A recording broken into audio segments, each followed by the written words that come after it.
రోజులు దీక్ష చెప్తే నరేంద్ర మోడీ గారు 54 కోట్లు, జగన్ గారు 34 కోట్లు, మున్సిపాలిటీ వాళ్ళు 7 కోట్లు, 95 కోట్లతోటి మురుగు నీటి శుద్ధి కర్మాగారం పెట్టి ఉక్కుంపేట దగ్గర ఆల్రెడీ అది వర్కింగ్ లో ఉంది. 15 నెలల్లో అది ప్రాసెస్ లోకి వస్తుంది.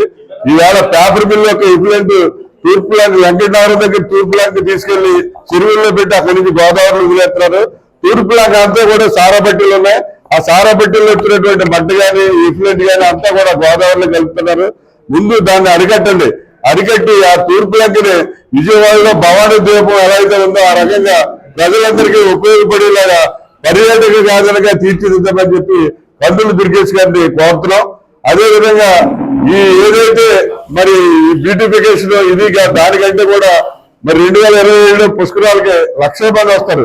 ఆ అందరూ కూడా స్నానం చేసి అదే గోదావరి నీటిని ఆస్మానం చేయాలి. 60,000 నారాయణ మంది తాగే విధంగా గోదావరిని తయారు చేయాలని చెప్పి మీకు కోరుతున్నాం.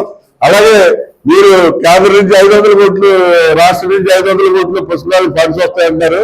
మీరు కార్పొరేషన్ ఎన్నికలు జరపకుండా, కౌన్సిల్ లేకుండా 1000 కోట్ల రూపాయలు ఏం చేద్దాం అనుకుంటారు? ఎంపీ గారు, ఎమ్మెల్యే గారు, మంత్రి గారు కలిసి కమిషనర్ కూర్చోబెట్టుకుని ఏదో పప్పు బెల్లాల్లో చేద్దాం అనుకుంటున్నారా? మీరు నిజంగా పుష్కరాలు బాగా జరగాలంటే కార్పొరేషన్ ఎన్నికలు జరిపించండి. అంతేగాని మీరు ఏదో చేద్దాం అనుకుంటే అవదు. కాబట్టి మేము కాంగ్రెస్ పార్టీ తరఫు నుంచి 2026లో ఎలక్షన్ జరుగుతాయని మేము ఎక్స్పెక్ట్ చేస్తున్నాం. ఒకవేళ మీరు ఎలక్షన్ 2026 లోపల జరిపించకపోతే హైకోర్టులో పిల్లు దావా చేసి ఎలక్షన్ జరిపించాలి, పుష్కరాలు వస్తాయని చెప్పి దావా వేయటం కూడా జరుగుతుందని కూడా ఈ సందర్భంగా తెలియజేస్తున్నాం.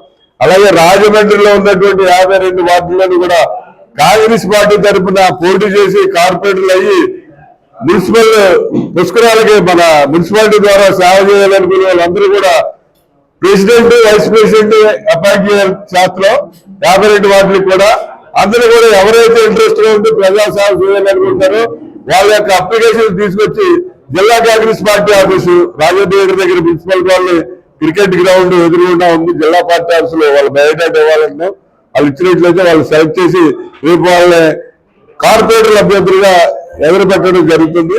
కాబట్టి ఈ పుష్కరాలు సక్రమంగా జరగడానికి కాంగ్రెస్ పార్టీ ఇప్పటి నుంచి కూడా సమాయత్తం అవుతుందని చెప్పి సందర్భంగా తెలియజేస్తుంది.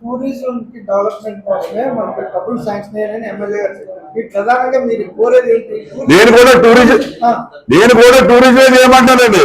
విజయవాడ వెళ్తే మీకు భవానీ ద్వీపం కనపడుతుంది. చాలా బ్యూటిఫుల్ గా ఉంటుంది. ఒక బోట్ లో వెళ్ళి మనం ఒక 2 కిలోమీటర్స్ వెళ్ళిన తర్వాత భవానీ ద్వీపం వస్తుంది. అందులో ఆల్ రిక్రియేషన్స్ ఉంటాయి. మనం హ్యాపీగా ఎంజాయ్ చేయొచ్చు, ఫ్యామిలీతో డే అంతా ఎంజాయ్ చేయొచ్చు. మీరు ఈవేళ వెంకటనగరం దగ్గర ఉన్నటువంటి తూర్పు దగ్గర 140 ఎకరాలు మీరు అక్కడ కూడా బోట్లో వెళ్ళాలి. డైరెక్ట్ గా అంటే 1 కిలోమీటర్ బోట్లో వెళ్తే వెంకటనగరం దగ్గర ఈ తూర్పు దగ్గర వస్తుంది. ఆ తూర్పు దగ్గర మీరు ఆల్రెడీ సారా బట్టీలు పెట్టేసి ఉమ్మడి ఉభయ గోదావరి జిల్లాలకు సారా అంతా అక్కడి నుంచి సప్లై చేస్తారు. ఒక దెబ్బకి 3 పెట్టే పడతాడు ఒక దెబ్బకి. ఎందుకంటే పేపర్ మిల్ పొల్యూషన్ పోతుంది. సారా బట్టీల నుంచి వచ్చే మడ్డది కూడా గోదావరిలో కలుపుతూ పోతుంది. రాజమండ్రి ప్రజలకి సత్వే నీరు వస్తుంది. కాబట్టి మీరు ఏదైతే ఖర్చు పెట్టాలనుకుంటారో దాన్ని వెంకటనగరం దగ్గర తూర్పు దగ్గర ఖర్చు పెట్టండి. అది పర్యాటక కేంద్రంగా తీర్చిదిద్దండి. అప్పుడు అన్ని రకాలుగానే రాజమండ్రి ప్రజలకు బెనిఫిట్ అవుతుంది. ఇప్పుడు 100 కోట్ల రూపాయలు గతంలో 2014లో చిరంజీవి శాంక్షన్ చేశారు. ఎంతండి? 100 కోట్లు టూరిజం మినిస్టర్గా, కేంద్ర మంత్రిగా చిరంజీవి చేశారు. అవి ఏమైపోయింది? ఇప్పుడు మళ్ళీ 97 కోట్లు ఎమ్మెల్యే గారు చెప్తుంది ఏంటంటే సేవలా కోరిక పుష్కర్ ఘాట్ అంట. డెవలప్మెంట్ అఖండ గోదావరి అంట. ఏది కరెక్ట్ క్లారిటీ ఏది కరెక్ట్? అసలు 100 కోట్లు వచ్చినాయో లేదు, కరెక్ట్ కదా తెలియదు. వచ్చినాయని చెప్తున్నారు. 10 ఏళ్ళ క్రితమే చిరంజీవి. అవునండి, ఆ డబ్బులు మళ్ళీ వచ్చినాయా ఏంటి? అసలు వచ్చినాయా రాలేదు అది చెప్తున్నారు. కాబట్టి ఒకవేళ వస్తే దాన్ని ఖర్చు పెట్టండి అని మనం చెప్తున్నాం. అది కాంగ్రెస్ గవర్నమెంట్ ఇచ్చింది. అంటే ఏ గవర్నమెంట్ ఇచ్చినా డబ్బులని వచ్చినాయో రాలేదని మనకు తెలియదు. మనం ఆర్డర్ చూడలేదు. బుచ్చి చౌదరి గారు చెప్పాడు, ఆదిరెడ్డి వాసు గారు చెప్పారు. ఒకవేళ 100 కోట్లు వస్తే మీరు దాన్ని ఖర్చు పెట్టండి. ఒక 50 కోట్లు 40 కోట్లు తూర్పు దగ్గరే భవానీ ద్వీపంలో తయారు చేయండి. 3 అయితే సారా బట్టీలు పోతాయి, పొల్యూషన్ పోతుంది, రాజమండ్రి ప్రజలకి తాగునీరు మంచినీరు వస్తుంది.